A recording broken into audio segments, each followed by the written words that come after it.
BJP സർക്കാർ മൂർദാബാദ്, അമിത്ഷാ മൂർദാബാദ്, ഇങ്ങനെ മുദ്രാവാക്യം വിളിക്കാൻ ഈ നാട്ടിലുള്ള എല്ലാവർക്കും ഭരണഘടന അനുസരിച്ചിട്ടുള്ള അവകാശമുണ്ട്, സ്വാതന്ത്ര്യമുണ്ട്. അങ്ങനെ ചെയ്യുന്നവരെ നാട് കടത്താനൊന്നും പറ്റില്ല, അവർക്കെതിരെ യാതൊരു നടപടിയും എടുക്കാൻ പറ്റില്ല എന്നിപ്പോൾ മുംബൈ ഹൈക്കോർട്ട് പറഞ്ഞിരിക്കുന്നത്. കൃത്യമായിട്ട് പറഞ്ഞു കഴിഞ്ഞാൽ പൗരന്മാരെ കേന്ദ്ര സർക്കാരിൻ്റെ അടിമകളാക്കാൻ കഴിയില്ല എന്നാണ് കോടതി പറഞ്ഞിരിക്കുന്നത്. ശരിക്കും പറഞ്ഞു കഴിഞ്ഞാൽ വളരെ ഞെട്ടിപ്പിക്കുന്ന മികച്ച രീതിയിലുള്ള നിരീക്ഷണമല്ലേ നടത്തിയിരിക്കുന്നത്. നിരീക്ഷണം കറക്റ്റാണ്. കാരണം പക്ഷേ ഓക്കെ, പോലീസിൻ്റെ ഒരു അമിതാധികാര പ്രയോഗമാണ്. അല്ലെങ്കിൽ തന്നെ പോലീസിന് ആരുടെയെങ്കിലും നാട് കടത്താനൊന്നും അധികാരമില്ല. അതുകൊണ്ട് പോലീസിൻ്റെ ഒരു അമിതാധികാര പ്രയോഗമാണ് ഇത് നടത്തിയേക്കണത്. നമ്മുടെ പ്രിയപ്പെട്ട SDPI സഖാവിനെതിരെയാണ് എന്നുള്ളതാണ്. അബ്ദുൾ എന്ന് പറയുന്ന അവിടുത്തെ ഒരു സെക്രട്ടറിക്കെതിരെയാണ്. അപ്പം ഇത് പക്ഷേ ഗൗതം അറിയേണ്ടത്, ഈ അമിതാധികാര പ്രയോഗം ഒരു സ്ഥലത്ത് മാത്രം നടക്കുന്ന ഒരു കാര്യമല്ല. പലപ്പോഴും ഇപ്പം ഇന്ത്യൻ കഴിഞ്ഞ 10 കൊല്ലം 12 കൊല്ലമായിട്ട് ഇന്ത്യൻ കോടതി വിധികൾ മുഴുവൻ എടുത്ത് നമ്മൾ പരിശോധിച്ചാൽ പലപ്പോഴും ചില കോടതി വിധികളെങ്കിലും ഇതിനെ അനുകൂലിക്കുകയും ചില കോടതി വിധികളിൽ അതിനിശ്ചിതമായിട്ടുള്ള വിമർശനം ഗവൺമെൻറ്റിന് ഏറ്റെടുക്കേണ്ടി വരികയും ചെയ്തിട്ടുണ്ട്. ഇപ്പം ഇത് താരതമ്യേന ചെറിയ കേസാണെന്ന് ഞാൻ പറയും. കാരണം എന്ന് വെച്ചാൽ ഗൗതത്തിനറിയാം, ഇപ്പോൾ അതൊരു നാട് കടത്തണമെന്ന് പറഞ്ഞു, അത് നാട് കടത്താൻ പറ്റില്ല എന്ന് പറഞ്ഞാൽ അദ്ദേഹം ഹൈക്കോടതി പോവുകയോ അതിന് അനുകൂലമായിട്ടുള്ള ഒരു വിധി സമ്പാദിക്കുകയാണ് ചെയ്തിട്ടുള്ളത്. ഇതിനു മുമ്പ് മറ്റേ പൗരത്വത്തിൻ്റെ കേസിലും അതുപോലെ നിരവധി കേസുകളിലൊക്കെ തന്നെ ഒരു സമരം ചെയ്തിട്ടുള്ള ആളുകളാണ്. പിന്നെ SDPIക്കാരാണെന്ന് പറയുമ്പോൾ അറിയാമല്ലോ, അവരുടെ പോപ്പുലർ സംഘടന എന്ന് പറയുന്നത്, മാതൃസംഘടന എന്ന് പറയുന്നത് PFI ആണ്. അപ്പോൾ അതിൻ്റെ ഒരു പൊളിറ്റിക്കൽ വിങ്ങാണ്. പൊളിറ്റിക്കൽ വിങ്ങിനെ നിരോധിച്ചിട്ടില്ലാത്തതുകൊണ്ട് ഇപ്പോൾ അതിൻ്റെ ആളുകളായി നിൽക്കുകയാണ്. അല്ല, ഞാൻ പറയുന്നത് സാറേ, ഇതെന്തുകൊണ്ടാണ് ഇത് പ്രസക്തി ആർജിക്കുന്നതെന്ന് വെച്ച് കഴിഞ്ഞാൽ, ഇങ്ങനെയുള്ള ആളുകളെ നാട് കടത്തുക, അതായത് മുംബൈയിൽ നിന്ന് മാറി താമസിക്കണം, സിറ്റിയിൽ നിന്ന് മാറി താമസിക്കണം 12 മാസത്തേക്കെന്നാണ് ഇതിൽ പറഞ്ഞിരിക്കുന്നത്. ഇവിടെ സ്വർണം കട്ടിട്ടുള്ള കുറച്ച് ആൾക്കാരുണ്ട് നാട്ടിൽ. ഇപ്പോൾ ചെമ്പത്തറായി അടക്കമുള്ളവർ ആരോപണ വിധേയരായിട്ട് നിൽക്കുന്നുണ്ട്. അവർ രാജിവെപ്പിക്കുകയൊക്കെ ചെയ്തു. അതേപോലെ ധർമ്മേന്ദ്ര പ്രധാൻ ഒന്നും സംഭവിക്കാതെ ഇപ്പോൾ അവിടെ ഇങ്ങനെ ഇരിക്കുകയാണ്. ഇദ്ദേഹത്തിൻ്റെ അടുത്തൊക്കെയല്ലേ യഥാർത്ഥത്തിൽ നാട് വിട്ടു പോകാൻ പറയേണ്ടത്. അതൊന്നും പറയുന്നില്ലല്ലോ. അല്ല, ഏറ്റവും കുറഞ്ഞ പക്ഷേ ആ കസേരയെങ്കിലും വിട്ടുപോകാൻ പറയണം. അതുപോലെ ഏറ്റവും കുറഞ്ഞ പക്ഷം ഇപ്പം ധർമ്മേന്ദ്ര പ്രധാൻ്റെ അടുത്ത് കസേര വിട്ടുപോകാൻ പറയണം. അല്ലാതെ ഞാൻ പറഞ്ഞു വന്നത് അതൊന്നും മുഴുപ്പിച്ചിട്ട് ഞാൻ ഈ ചോദ്യത്തിലേക്ക് വരാം. ഗൗതം അറിയേണ്ടത്, ഇതിനേക്കാൾ ഭീകരമാണ് ഇന്ത്യയിലെ അവസ്ഥ എന്ന് പറയുന്നത്. ഇപ്പം നമുക്കറിയാം, ഈ കഴിഞ്ഞ ദിവസമാണ് പ്രബീർ പുർക്കായസ്ഥയുടെ കേസിൽ കോടതി ഇതുപോലെ എടുത്തിട്ട് വിധിയുണ്ടായിട്ടുള്ളത്. 60 ദിവസത്തിലധികം പുള്ളി 3 മാസത്തോളം ജയിലിൽ കഴിഞ്ഞു. അപ്പം ഈ പറയുന്ന കേന്ദ്ര ഗവൺമെൻറ്റിൻ്റെ കീഴിലുള്ള ഇത്തരത്തിലുള്ള പോലീസും അവരുടെ പരിവാരങ്ങളും ഒക്കെ തന്നെ നിയമപരമല്ലാതെ തന്നെ ആളുകളെ ഡീൽ ചെയ്യാം എന്ന് പറയുന്ന ഒരു അവസ്ഥയിലേക്ക് ഇന്ത്യ എത്തിച്ചേർന്നിരിക്കുകയാണ്. അത് ഓൾറെഡി ഒരു യാഥാർത്ഥ്യമാണ്, ഒരു സംശയമില്ല. ഇനി അടുത്ത കേസ് സ്റ്റാൻ സ്വാമിക്ക് എന്താ സംഭവിച്ചത്? ഗൗതം അറിയേണ്ടത്, അദ്ദേഹത്തിന് ഗ്ലാസ് പോലും കയ്യിൽ ഇങ്ങനെ അമർത്തിപ്പിടിക്കാൻ പറ്റാത്ത, ഒരു സ്ട്രോ ഇല്ലാതെ ചായ പോലും കുടിക്കാൻ പറ്റാത്ത ഒരാൾക്ക് ഒരു സ്പൂണും ഒരു ഗ്ലാസും ചോദിച്ചിട്ട് അത് കൊടുത്തില്ല എന്ന് പറയുമ്പോൾ അത്രത്തോളം മനുഷ്യത്വ വിരുദ്ധമായി പെരുമാറുന്ന ലെവലിലേക്ക് പലപ്പോഴും കേന്ദ്ര ഏജൻസികൾ അല്ലെങ്കിൽ ഇത്തരത്തിലുള്ള പോലീസ് സിസ്റ്റം ഒക്കെ തന്നെ നമ്മുടെ രാജ്യത്ത് മാറിക്കൊണ്ടിരിക്കുന്നു. യഥാർത്ഥത്തിൽ നേരെ തിരിച്ചാണ് മാറേണ്ടിയിരുന്നത്. കുറച്ചുകൂടി സഹിഷ്ണുതയോട്, കുറച്ചുകൂടി വളരെ മര്യാദക്ക് പെരുമാറുന്ന രീതിയിലേക്കാണ് മാറിക്കൊണ്ടിരുന്നത്. ഇപ്പം ബ്രിട്ടനിലേക്ക് പോലീസിങ്ങിനെ കുറിച്ച് പറയും, അത് 100 കൊല്ലത്തിലധികമായ പോലീസിങ് സംവിധാനമാണ്. അവരുടെ ഒരു കുട്ടികൾ ശരിക്കും പറഞ്ഞാൽ വീട്ടിൽ ചെല്ലുമ്പോൾ ആരും ഇല്ലെന്നുണ്ടെങ്കിൽ പോലീസ് സ്റ്റേഷനിൽ പോയി ഇരിക്കാൻ പറയും. കാരണം അത്ര കൃത്യമായിട്ട് അവരോട് നോക്കിക്കോളും എന്ന് പറയുന്ന ഒരു കാര്യമാണ്. അതിൻ്റെ എതിരായിട്ടുള്ള സ്ഥിതികളിലേക്ക് ഇന്ത്യ പോയിക്കൊണ്ടിരിക്കുകയാണെന്നുള്ള കാര്യത്തിൽ ഒരു സംശയമില്ല. ഇനി ഗൗതം പറഞ്ഞ കാര്യം, അത് ഒരു സൈഡിൽ അത് സംഭവിക്കുമ്പോഴാണ് ഇവിടെ ഹത്രാസിലെ പെൺകുട്ടി അടക്കം, അല്ലെങ്കിൽ ബാക്കി നിർഭയ കേസിലെ പെൺകുട്ടി അടക്കം, ഇവർക്കൊന്നും നീതി കിട്ടുന്നില്ല. ഏറ്റവും ഒടുവിൽ നീറ്റ് പരീക്ഷ എഴുതി മരിച്ചുപോയിട്ടുള്ള 6 പേർക്കടക്കം അല്ലെങ്കിൽ 10 പേർക്കടക്കമുള്ള ആളുകൾക്ക് നീതി കിട്ടുന്നില്ല. അതിനൊന്നും അക്കൗണ്ടബിലിറ്റി ഏറ്റെടുക്കാനോ ഉത്തരവാദിത്തം ഏറ്റെടുക്കാനോ ആരുമില്ല. നീതി കിട്ടുന്നുണ്ട്. BJPയിലേക്ക് ചേർന്നാൽ നീതി കിട്ടും. BJPയിലേക്ക് ചേർന്നാൽ നീതി കിട്ടും. BJPയിലേക്ക് നമ്മൾ എന്ത് ചെയ്യണം? ഇന്ന് ചേർന്നാലും മതി. യഥാർത്ഥത്തിൽ പിന്നൊന്നും കാര്യമില്ല. ഞാനിപ്പോൾ ഒരു കോൺഗ്രസ്സുകാരനാണെന്ന് വിചാരിക്കുക, എനിക്കെതിരെ നിരവധിയായിട്ടുള്ള ED കേസുണ്ട്. നാളെ ഞാൻ BJP ചേർന്ന ED കേസൊക്കെ മാറും. അല്ല, അതിപ്പോൾ അജിത് പവാർ അങ്ങനെയുള്ളൂ. BJP തന്നെ 30,000 കോടി രൂപയിലധികം അഴിമതി ആരോപണം ഉന്നയിക്കുകയും ഒരു ഘട്ടത്തിൽ 70,000 കോടി രൂപയുടെ അഴിമതി ആരോപണം ഉന്നയിക്കുകയും ചെയ്ത ആള് നേരെ BJPയിലേക്ക് എത്തിയപ്പോഴത്തേക്കൊന്ന് മാറി. പിന്നെ ഇപ്പോൾ വെസ്റ്റ് ബംഗാൾ ഗവർണർ അങ്ങനെയാണ്. ഇപ്പോൾ ഉള്ള അസം മുഖ്യമന്ത്രി ഹിമന്ത് ബിശ്വ ശർമ്മ അങ്ങനെയാണ്. അപ്പൊ അതുകൊണ്ട് കൂട്ടത്തിൽ പെടുന്ന ഒരാളാണ് ചമ്പത്രായി. ചമ്പത്രായിക്ക് ഇപ്പൊ കുഴപ്പമില്ല. ഇതാണ് യഥാർത്ഥത്തിൽ രാമരാജ്യം. ഇതാണ് ഇത് രാമരാജ്യം എന്നല്ല പറയേണ്ടത്. ശരിക്കും പറഞ്ഞാൽ നമ്മൾ രാവണ രാജ്യം എന്ന് പറഞ്ഞാൽ രാവണൻ വന്ന് നമ്മൾ വെട്ടിക്കൊല്ലും. കാരണം അതിലെ കുറച്ചും കൂടി നീതി ഉണ്ടാവും. രാവണനൊക്കെ എത്രയോ മാന്യനാണ്. നിങ്ങളൊന്ന് രാമായണമൊക്കെ വായിച്ച് നമ്മൾ അത്ഭുതപ്പെട്ടു പോകും. ഒരു മനോഹരമായ മിടുക്കനായിട്ടുള്ള വില്ലനാണ് എന്ന് പറഞ്ഞാൽ സീതയുടെ ഇംഗിതം, ഇഷ്ടം, അത് കിട്ടാൻ വേണ്ടിയിട്ട് അയാൾ ദിവസങ്ങളോളം വന്ന് സീതയോട് സംസാരിക്കുകയും എന്നെ ഇഷ്ടപ്പെടണമെന്ന് പറയുകയും ഞാൻ നിനക്ക് അത് തരാം ഇത് തരാം എന്ന് പറയുകയും ചെയ്താണ്. അല്ലാതെ അയാൾ ഒരിക്കലും കയറി മറ്റേ ആക്രമിച്ചില്ല. അതായത് അവരുടെ ഇഷ്ടം കിട്ടുന്നത് വരെ അയാൾ എന്ത് ചെയ്തു, അവർക്ക് വേണ്ടി കാത്തു നിന്നു എന്നുള്ളതാണ് ഞാൻ പറയണത്. മറ്റു നിരവധി സ്വഭാവങ്ങളൊക്കെ കാണിച്ചിട്ടുണ്ടാവും, അതൊക്കെ വേറെ കാര്യം. ഇപ്പൊ ഞാൻ ആ കഥയിലേക്ക് പോകുന്നില്ല. അതുകൊണ്ട് അതിലൊന്നും നമുക്ക് ഇതുമായിട്ടൊരു ഉപമയില്ല.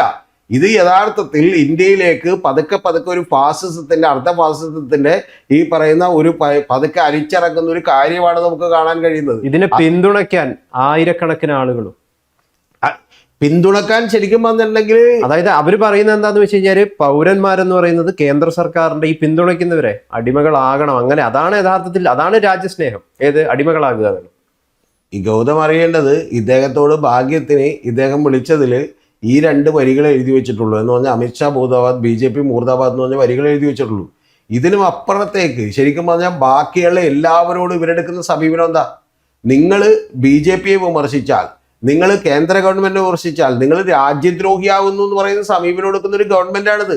അത് ഗൗതം അറിയേണ്ടത്, അത് എല്ലാ സീമകളും വിട്ട് പോയിക്കൊണ്ടിരിക്കുകയാണ്.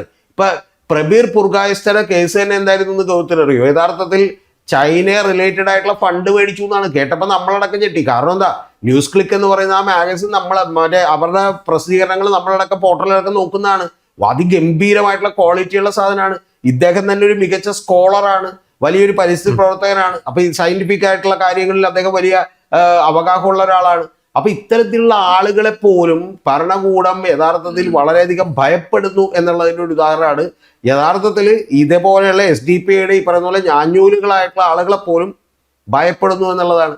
അതുകൊണ്ടൊരു ഗവൺമെന്റ് വലിയ തോതിൽ ഭയം വന്നവരെ ഗ്രസിച്ചിരിക്കുന്നു എന്നുള്ളതിന്റെ ഏറ്റവും ഒടുപത്തിലത്തെ ഉദാഹരണം. BJP-യുടെ എല്ലാ വിശ്വാസ്യതയും അവര് തന്നെ കളഞ്ഞു കുളിക്കുകയാണ്. തീർച്ചയായിട്ടും രാഹുൽ ഗാന്ധി തന്നെ. അപ്പൊ അതുകൊണ്ടാണ് നമ്മൾ ആലോചിക്കേണ്ടത്, എന്തുകൊണ്ടായിരിക്കും കുറച്ച് ദിവസങ്ങൾക്ക് മുമ്പ് ഇനി 1 വർഷം കൂടി മാത്രമേ മോദി അധികാരത്തിൽ ഉണ്ടാകുള്ളൂ എന്ന് പറയാൻ കാരണം? അതിനുശേഷം എന്തൊക്കെ ആരോപണങ്ങളാണ് വന്നത്? രാമന്റെ സ്വർണം വരെ കട്ട കാര്യങ്ങൾ പുറത്തേക്ക് വന്നു. അല്ല, രാഹുൽ ഗാന്ധി ഇപ്പം ഇരിക്കുന്ന ഒരു പോസ്റ്റ് എന്ന് പറയുന്നത് നിസ്സാര പോസ്റ്റല്ല, ഒരു പ്രതിപക്ഷ നേതാവിൻ്റെ പോസ്റ്റാണ്. ഗൗതം അറിയേണ്ടത്, ഈ പണ്ട് ഈ കോമൺവെൽത്ത് ഗെയിംസിൻ്റെയൊക്കെ അഴിമതി ആരോപണങ്ങൾ വന്നില്ലേ? ആ അഴിമതി ആരോപണങ്ങൾ വന്നപ്പോൾ അർണബ് ഗോസ്വാമി ഒരു സ്പീച്ചിൽ അദ്ദേഹം പറയുന്നുണ്ട്, എൻ്റെ കയ്യിൽ ഞാൻ നാളെ ഇതിൻ്റെ തെളിവുകൾ പുറത്തു വിടുമെന്ന് പറഞ്ഞ് TV-യിലൂടെ സ്ക്രോളിംഗ് കൊടുത്തേക്കാണ്. അപ്പോൾ എന്തോ നിസ്സാര തെളിവുകളെ അദ്ദേഹത്തിന് കിട്ടിയിട്ടുള്ളൂ. പക്ഷേ ഈ സ്ക്രോളിംഗ് പുറത്തേക്ക് വിടുമ്പോഴത്തേക്ക് ഒരാൾ അദ്ദേഹത്തെ വിളിച്ചിട്ട് ചോദിച്ചു, അർണബ് ഗോസ്വാമി നിങ്ങളുടെ കയ്യിൽ ഇതിൻ്റെ മുഴുവൻ തെളിവുകളുണ്ടോ എന്ന് ചോദിച്ചു. അപ്പോൾ പുള്ളി കോൺഫിഡൻ്റ് ആയിട്ട് പറഞ്ഞു മുഴുവൻ തെളിവുണ്ടെന്ന് പറഞ്ഞു. വെറുതെ പറഞ്ഞാൽ. അപ്പോൾ തെളിവ് കൊണ്ടുവന്നപ്പോൾ അദ്ദേഹം പറഞ്ഞു, ഞാനൊരു ബഞ്ച് അങ്ങോട്ട് അയച്ചു തരാം, ഒരു ബഞ്ച് ഓഫ് പേപ്പേഴ്സ് അങ്ങോട്ട് അയച്ചു തരാം, എന്തായാലും നിങ്ങളുടെ കയ്യിൽ എല്ലാം ഉണ്ടല്ലോ, എങ്കിലും അത് ഇരിക്കട്ടെ എന്ന് പറഞ്ഞു. ആ ബഞ്ച് ഓഫ് പേപ്പേഴ്സ് കൊറിയറിൽ കിട്ടിയ പുള്ളി ഞെട്ടിപ്പോയി. കാരണം ഇതിൻ്റെ ഡീറ്റെയിൽഡ് ആയിട്ടുള്ള തെളിവുകളാണ്. ഞാൻ പറഞ്ഞത് അതേപോലെ തന്നെ ആളുകൾ ചെന്ന് വിശ്വാസത്തോടുകൂടി തെളിവ് കൊടുക്കാൻ പറ്റുന്ന ഒരു പോസ്റ്റാണ് ഈ പ്രതിപക്ഷ നേതാവ് എന്ന് പറയുന്നത്. ഇപ്പം നിങ്ങൾ കേരളത്തിൽ പിണറായി വിജയൻ മുഖ്യമന്ത്രി ആയിരിക്കുമ്പോഴും എല്ലാ ഇൻഫർമേഷൻ VD സതീശന് കിട്ടും. കാരണം എന്താ, സംഘടനകളുണ്ട്, അവരെ ഒരു വലിയ കരുത്തുറ്റ ഒരാളുടെ സ്വാധീനമുണ്ട്. അപ്പം അതുകൊണ്ട് തന്നെ അങ്ങനെ ഒരുപാട് കാര്യങ്ങൾ കിട്ടും. കൂടാതെ ഗൗതം അറിയേണ്ട ഒരു കാര്യം എന്ന് പറഞ്ഞാൽ, ഇത് BJP-യുടെ ഇമേജ് ഇന്ത്യയിൽ വളരെ വലിയ തോതിൽ തകർന്നടിഞ്ഞിട്ടുണ്ട്. കാരണം വിശ്വസിക്കാൻ കൊള്ളാത്ത, കഴിവില്ലാത്ത ഒരാളാണ് നരേന്ദ്രമോദി എന്നുള്ളതൊക്കെ അദ്ദേഹത്തിന്റെ ഇമേജിൽ കുറവ് വന്നിട്ടുണ്ട്. എന്താണെന്ന് വെച്ചാൽ, നേരത്തെ നമ്മൾ എന്തൊക്കെ പറഞ്ഞാലും 56 ഞെഞ്ഞളവും വളരെ ധൈര്യമായിട്ട് കാര്യങ്ങൾ ചെയ്യുന്ന ഒരാൾ എന്നുള്ള ലെവലിൽ നിന്ന് മാറി. ഇപ്പൊ നീറ്റ് പരീക്ഷ അടക്കം, CBSE പരീക്ഷ അടക്കം, UGC നെറ്റ് അടക്കമുള്ള നിരവധി പരീക്ഷകൾ പോലും കൃത്യമായിട്ട് നടത്താൻ പറ്റാത്തൊരു ഗവൺമെന്റ് ആണെന്ന് പറയുന്നത് പ്രതീതി. അത് മാത്രമല്ല സാറേ, അദ്ദേഹം എന്തെങ്കിലും ഇത്രയും ദിവസമായിട്ട് ഇതിനെതിരെ ഈ നടത്തിയ ആളുകൾക്കെതിരെ ഒരു അക്ഷരം മിണ്ടുന്നില്ല. അല്ല, അദ്ദേഹത്തിന് ജവഹർലാൽ നെഹ്റുവിനെയും അതുപോലെ തന്നെ മറ്റു ആളുകളെയൊക്കെ ചീത്ത വിളിക്കാൻ ഒരു പ്രയാസമില്ല. ഇവർക്കെതിരെ രാമന്റെ സ്വർണം കത്ത ആളുകൾ എന്തുകൊണ്ടാണ് മോദി ഒന്നും പറയാത്തത്? എന്റെ പൊന്നു ഗൗതം, മണിപ്പൂരിൽ നിന്ന് കത്തിയിട്ട് പുള്ളി മിണ്ടിയില്ല. ഓക്കെ, അതൊക്കെ ഇവിടെ സാധാരണക്കാരുടെ പരീക്ഷയുടെ പ്രശ്നങ്ങൾ അങ്ങനെ മിണ്ടാത്ത നിരവധി പ്രശ്നങ്ങളുണ്ട്. അത് ശരിയായിട്ട് പുള്ളി 14 സെക്കൻഡ് 40 സെക്കൻഡ് ആകെ മിണ്ടിയത്. അത് പോട്ടെ, ഞാൻ പറഞ്ഞ രാമന്റെ സ്വർണം കെട്ടി എന്ത് പറയാനാണ് ഗൗതം? എന്ത് പറയും? ഈ VHP ഞങ്ങളുടെ അല്ലെന്ന് പറയുമോ? അല്ലെങ്കിൽ ഞങ്ങളുടെ ഇതിൽ യഥാർത്ഥ പ്രശ്നം ഗൗതത്തിന് ഇപ്പോഴും എന്താ പറയുക, അയോധ്യ രാമക്ഷേത്രത്തിൽ നടന്നിട്ടുള്ള കവർച്ചയുടെ പ്രൈം റെസ്പോൺസിബിലിറ്റി എന്ന് പറയുന്നത് പ്രധാനമന്ത്രിക്കാണ്. കാരണം എന്താണെന്നറിയോ, കേന്ദ്ര ഗവൺമെന്റ് ഉദ്യോഗസ്ഥർ അതിനകത്തുണ്ട്, IAS ഉദ്യോഗസ്ഥരുണ്ട്. അപ്പൊ ഇവരെന്തും നോക്കിക്കണായിരുന്നു. ഇതിപ്പോ ശരിക്കും നിസ്സാര പ്രശ്നമല്ല. ഞാൻ പറഞ്ഞു വന്നത്, ഒന്ന് ഇന്റേണൽ ആയിട്ട് ഇന്ത്യ രാജ്യത്തുണ്ടാകുന്ന പ്രശ്നങ്ങളുടെ പുറത്ത് വലിയ തോതിൽ ഇടിഞ്ഞിരിക്കുന്നു. ഇനി രണ്ടാമത്, ഇന്റർനാഷണൽ ലെവലിൽ നോക്കി എന്താ ഉള്ളത്? ഇന്റർനാഷണൽ ലെവലിൽ നോക്കിയിട്ടുണ്ടെങ്കിൽ അവിടെ നിന്ന് ട്രംപ് ഞാനാണ് യുദ്ധം നിർത്താൻ പറഞ്ഞത്, ഞാൻ തലേദിവസം പറഞ്ഞു ഇനി യുദ്ധം നിർത്തിയില്ലെങ്കിൽ നമ്മൾ ട്രേഡ് താരിഫ്സ് കൊടുക്കുമെന്ന് പറഞ്ഞു. അതുപോലെ ഇന്ത്യക്ക് ഇമ്പോസ് ചെയ്യുന്നു, അതായത് ഇരട്ടി താരിഫ്സ് ടാക്സുകൾ ഇമ്പോസ് ചെയ്യുന്നു.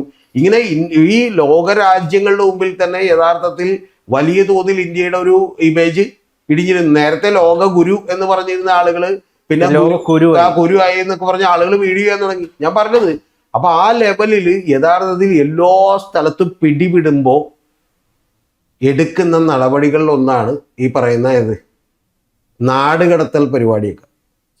അല്ലെങ്കിൽ പേടിക്കേണ്ട ആവശ്യമില്ലല്ലോ.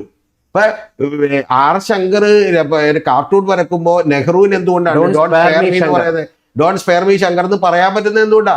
കാരണം ഒരു പരിധിക്കപ്പുറമുള്ള വിമർശനം ഉണ്ടാവില്ലെന്ന് പുള്ളിക്ക് ഉറപ്പാണ്. കാരണം പുള്ളി അത് ചെയ്യുന്നില്ല. അപ്പൊ നിങ്ങൾ ഈ ലോകത്ത് മുഴുവൻ അറിയേണ്ട ഒരു കാര്യം, സഹിഷ്ണുതയോടുകൂടി കാര്യങ്ങളെ സമീപിച്ചില്ലെങ്കിൽ നിങ്ങളെ തകിടം പറയും. ആ തകിടം പറയുന്നതിന് ഒരു ഉദാഹരണം, ഏറ്റവും ചെറിയൊരു ഉദാഹരണമുള്ളത്, അതിനു മുമ്പാണ് ഞാൻ ഗോത്രയോട് പറഞ്ഞ സ്റ്റാൻ സ്വാമിയുടെ കാര്യം, ഈ പറയുന്ന പോലെ പുർഖായസ്തയുടെ കാര്യം, അതുപോലെയുള്ള നിരവധി ആളുകളുടെ കാര്യം. ഇനി ഇതെല്ലാം പോട്ടെ ഗോതം, രാഹുൽ ഗാന്ധി എങ്ങനെയാണ് വേട്ടയാടിയത്? ഒന്ന് ആലോചിച്ച് നോക്ക്. എല്ലാ സ്ഥലങ്ങളിലും ഇവരുടെ ആളുകൾ പറഞ്ഞ് കേസ് കൊടുക്കുകയാണ്. ഈ മോഡി എന്ന് പറയുന്ന എല്ലാവരും കള്ളന്മാരാണെന്നിട്ട് പുള്ളി ചോദിച്ചു പോയി എന്ന് പറഞ്ഞുകൊണ്ട് മോഡി എന്ന് പറയുന്ന ഒരു സമുദായമാണെന്ന് പറഞ്ഞ് കേസ് കൊടുക്കുന്നു. അതിനുശേഷം ശരിക്കും പറഞ്ഞാൽ ഒന്ന് ആലോചിച്ച് നോക്കുക, അയോഗ്യനാക്കാൻ വേണ്ടത് കൃത്യം 2 കൊല്ലത്തെ ശിക്ഷ എന്തായാലും അത് വിധിക്കും. മോദി ഇരിക്കുന്ന കാലത്താണ് രാമന്റെ സ്വർണം കട്ടിരിക്കുന്നത് എന്നുള്ളത് ചരിത്രമാണ്. അല്ല, അവരുടെ എക്കാലത്തെയും വലിയ ആയുധവും അവരുടെ ഏറ്റവും വലിയ ജനങ്ങളിൽ അവർ ഉത്തേജിപ്പിച്ചുകൊണ്ടിരുന്ന ഒരു വിശ്വാസവും എന്ന് പറയുന്നത് ഞങ്ങൾ വിശ്വാസികളാണ്, ഞങ്ങളാണ് ഇതിൻ്റെ എല്ലാം സംരക്ഷകർ എന്നാണ്. അത് അടപടലം പൊളിച്ചു പോയി. അത് അടപടലം തകർന്നു പോയി. ഇനി എന്ത് പറയും? യഥാർത്ഥത്തിൽ പുള്ളി ചെയ്യേണ്ട ഏറ്റവും വലിയൊരു കാര്യമുണ്ട്. ഞാൻ അദ്ദേഹത്തിൻ്റെ സ്ട്രാറ്റജിസ്റ്റ് ആയിരുന്നെങ്കിൽ ഞാൻ അഡ്വൈസ് ചെയ്താലേ താങ്കൾ ഇന്ന് രാവിലെ തന്നെ എന്നെ തള്ളി പറയണം. ഞങ്ങളുടെ ഭാഗത്ത് നിന്നുള്ള ചില ആളുകൾക്ക് ഒരു ആക്രാന്തം കൂടിപ്പോയി, ഗ്രീഡിനെസ് കൂടിപ്പോയി, തെറ്റായിട്ടുള്ളൊരു കാര്യമാണ്. പക്ഷെ ഒരുത്തനെയും നമ്മൾ വെറുതെ വിടില്ല എന്ന് പറഞ്ഞുകൊണ്ട് ചമ്പത്രായിൽ അടക്കമുള്ള ആളുകളെ പിടിച്ച് അകത്തിടണം. പക്ഷെ അങ്ങനെ അകത്തിടാൻ പറ്റില്ല. കാരണം എന്താണെന്നറിയാമോ?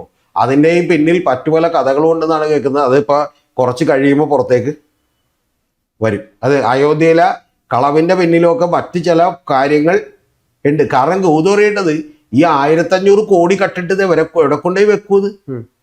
ഇതിലിപ്പം കോടതി ഈ വിഷയത്തിൽ കോടതി പറഞ്ഞിരിക്കുന്നത്, നടത്തിയ നിരീക്ഷണം എന്ന് പറയുന്നത്, മറ്റൊരു പാർട്ടിയിൽ നിന്നുള്ള ആളായതുകൊണ്ടാണോ ഇദ്ദേഹത്തിനെതിരെ ഇത്തരം കേസുകൾ രജിസ്റ്റർ ചെയ്തിരിക്കുന്നത്? അദ്ദേഹം പക്ഷം മാറിയാൽ മതി, അത്തരം കേസുകളെല്ലാം ഇല്ലാതാകും. രാജ്യത്തുടനീളം രാഷ്ട്രീയ കുതിരക്കച്ചവടം നടക്കുന്നുണ്ടല്ലോ. അതായത് കോടതി കൃത്യമായിട്ട് അറിയില്ല. കോടതിയും പത്രം വായിക്കുന്നവരും വരെ വീഡിയോ കാണുന്നവരും പിന്നെ പണ്ടൊക്കെ തന്നെ ഗംഭീരമായി ലോ കോളേജിൽ പഠിച്ച് ഉഴപ്പിയിട്ടുള്ള ആളുകളൊക്കെ തന്നെ ജഡ്ജിമാരായിട്ടൊക്കെ വല്ല. അപ്പോൾ അവർക്ക് പിന്നെ അറിയാൻ പറ്റില്ല ഈ കുതിരക്കച്ചവടം നടത്തുന്നത്. ഇപ്പോൾ ഹിമന്ത വിശ്വ ശർമ്മ, ഈ പറയുന്ന നമ്മുടെ സുവേന്ദു അധികാരിയൊക്കെ പണം കൈകൊണ്ട് മേടിക്കുന്നത് റെക്കോർഡിക്കലി വീഡിയോ ഒക്കെ അത് പെട്ട ഒരാളാണ്. അപ്പം അത്തരത്തിലുള്ള ആളുകൾക്ക് മാറാമെങ്കിൽ ഈ മുദ്രാവാക്യം വിളിച്ചതിന് എന്താണ്? ഇത് ഞാനൊരു കാര്യം കൂടി ഗോത്രയോട് പറയട്ടെ, ഇത് നാശത്തിൻ്റെ തുടക്കമാണ്.